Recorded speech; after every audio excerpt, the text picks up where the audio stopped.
That's great. Well, listen, I really appreciate you making time for me, Roberta, and just yeah, the fact that you're willing to put your face out there and to share a little bit about your story. I know it means a lot Yes. to people because it's not a lot of people are willing to speak publicly about that. You know, I know this better than anyone. So thanks a lot for making a bit of time for me today. I really appreciate it. I thank you for having this whole mission that you've put out there, because without knowing what it is, or what that it's different, and not any regular therapy person would even know what it is if they didn't have the experience or listen to you. I have never heard of this before. You're a pioneer. Well, Say you that's saved very my marriage. You saved my marriage. I wouldn't have a marriage, to be honest with you. wow. Well, that's very flattering. That's very kind of you to say. You saw the proof. It's real. Yeah, it is. It certainly is. Yeah, it's very real, and I'm very glad about that.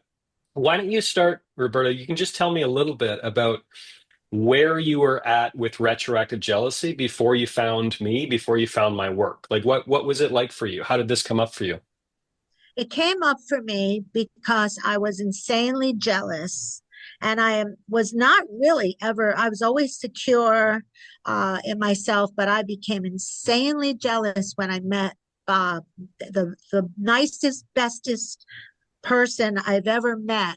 And he came to me at a time in my life after I had been a widow. I became a widow 6 years ago, actually, today. Wow. Yeah. So the reason, yeah, so it's very emotional for me to look back, but I could have destroyed this, the best thing that ever happened to me. And I just, oh my God, he came to my life. We met on Christmas Eve. After a few days went by, we were inseparable. And then the doubts came.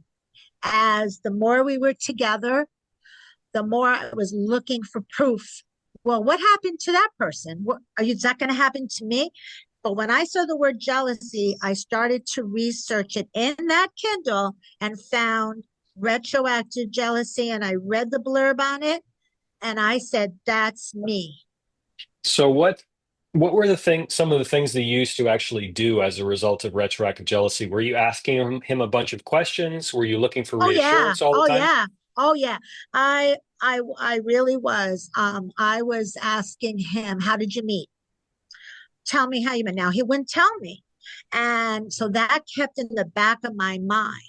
And then also how quickly we became so close and inseparable.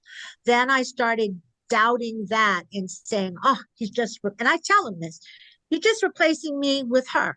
You're just replacing me with her.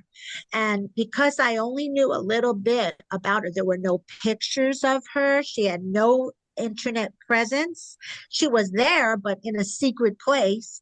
I could not even see what was my so called competition. But boy, oh boy, did I want to see my competition.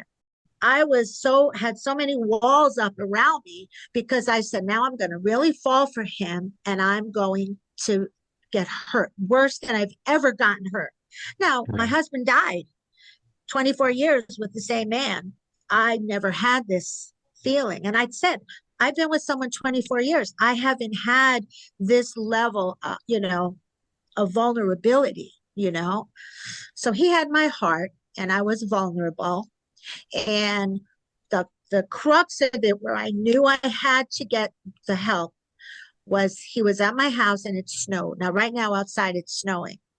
My man is the best shoveler on earth. He will clean every car. He will make sure I have not one speck of ice that I could fall on.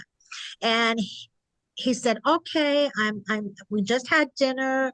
I've got to go early tonight." And meanwhile, I said, "Early tonight? It's 10 o'clock at night." And I freaked. I said, "You've got a better offer. You're going to shovel her driveway." I said, "Why? She has to bring her kid to school?" And I went off.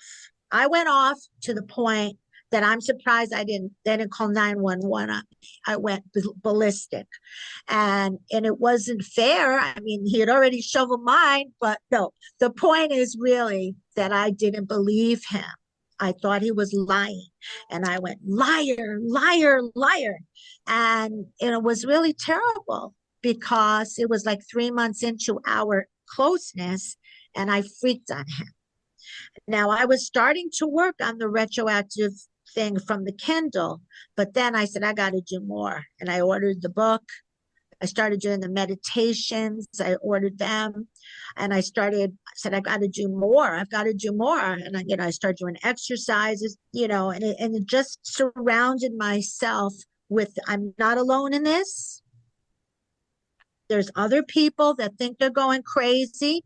Maybe they've never been this jealous before, but it's equal to how important that person is. And I worked on it. At first, I made a mistake. I tried to talk to him about it, but he didn't need to know that. It's my journey. It's my journey. And I really think that I would not be engaged. I would not be married. I would not be owning a home and going through life with this wonderful person if I didn't, I want to say, conquer the acute phase of my retroactive jealousy. And I know that because I worked on it, a miracle happened. And miracles can happen if you step back and let the magic happen. And it will happen if you're with the right person and you stop freaking out and accusing the person of all these things. And it's their memories. No one's trying to take my memories, good or bad, away from me. I don't have to uncover it. And I think you said something, this is very important to me. Avoid saying, well, one of your tips, avoid saying things that would hurt or sadden the other person, because that is what they'll associate you with.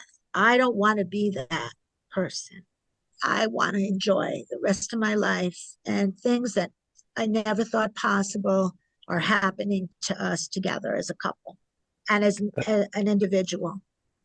Beautiful. Yeah, this is the best part of my work is having calls like this and getting a little peek inside your life and seeing your home and seeing your relationship a little bit, and just it makes my work a lot more real, it makes it more tangible. The fact that, you put all this stuff out into the ether, and sometimes you can have an impact if you're lucky. So my last question for you, Roberta, is someone watching this video right now who is on the fence about committing to solving this problem, maybe on the fence about joining the course, what would you tell them? What's your message for them? My message is do the work, do the work. It will definitely lead you to the right place. Don't give up, do the work. And I told myself this today. I said, what do I want to tell Zach and anybody that's listening? If it weren't for the X, there wouldn't be the Y. You're the Y. You are the Y. And the X had to be there for you to be the one. Beautiful. Beautiful. Well, that's all I have for you, Roberta. And yeah, you've made my morning. I'm really glad to know that you're doing so well and that things are good. And yeah, thank you. Thank you so much for doing this. I really appreciate it. Well, I really appreciate you, all the work you're doing. I'm happy for you and your life too. And I feel like I've kind of gone on the journey with you. But like I said, the best thing that ever happened to me was learning what my disease was so that I could heal and be cured.